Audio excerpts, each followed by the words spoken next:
ঢাকা থেকে মাত্র 1 থেকে 1.5 ঘন্টার ড্রাইভ করেই আপনারা চলে যেতে পারবেন এই রিসর্টটিতে। এই রিসর্টটির নাম হচ্ছে নদীর নীড় রিসর্ট। যেরকম নাম, রিসর্টটি আসলেই সেরকম, একদম নদীর নীড়েই অবস্থিত এই রিসর্টটি। খুবই সুন্দর, খুবই সাজানো গোছানো ছিমছাম একটি রিসর্ট।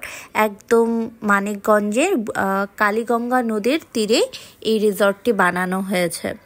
সো আমরা রাত করে গিয়েছিলাম এবং রাতে সেখানে যাওয়ার সাথে সাথেই যেটা দেখলাম যে আমাদের জন্য তারা লাইভ বারবিকিউয়ের ব্যবস্থা করে এসেছে। আমরা আমাদের সাথে মিউজিক সিস্টেম নিয়ে গিয়েছিলাম।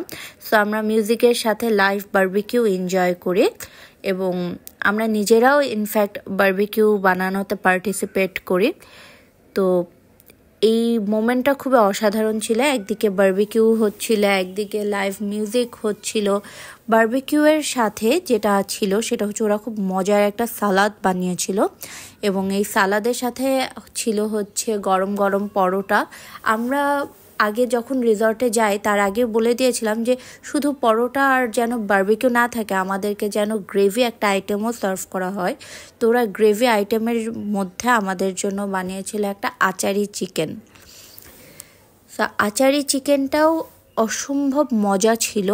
ওভারঅল আমাদেরকে যা যা খাবার সার্ভ করেছে রাতেবেলা ডিনারে, প্রতিটা খাবারই খুব মজা ছিল এবং রাতে কিন্তু ওরা খাওয়ার পর আমাদেরকে চাও খাইয়েছে। তো পরের দিন সকালবেলা ঘুম থেকে ওঠার পর আবার আমাদের সকাল শুরু হয় 1 কাপ দুধ চায়ে। তারপর খুব বেসিক একটা ব্রেকফাস্ট ছিল যেটা আমরাই বলে দিয়েছিলাম, সেটা ডিম ভাজি, পরোটা আর সবজি ছিল।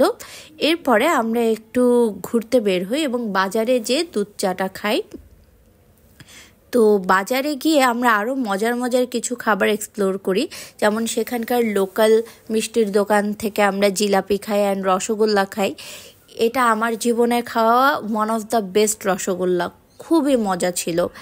তারপর আমরা রিসর্টে ফিরে আসি। ফিরে এসে আমরা একটু পুলে ঝাপাঝাপি করে লাঞ্চ করে নিই। লাঞ্চে ছিল পোলাও আর রেজালা।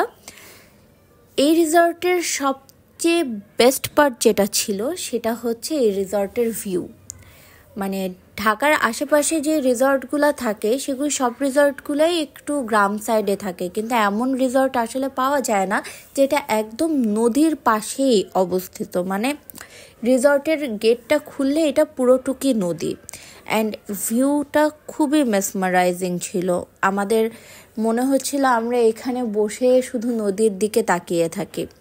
সো ওভারঅল আমার কাছে রিসর্টটা খুবই ভালো লেগেছে। আপনারা অবশ্যই রিসর্টটিতে ঘুরে আসবেন।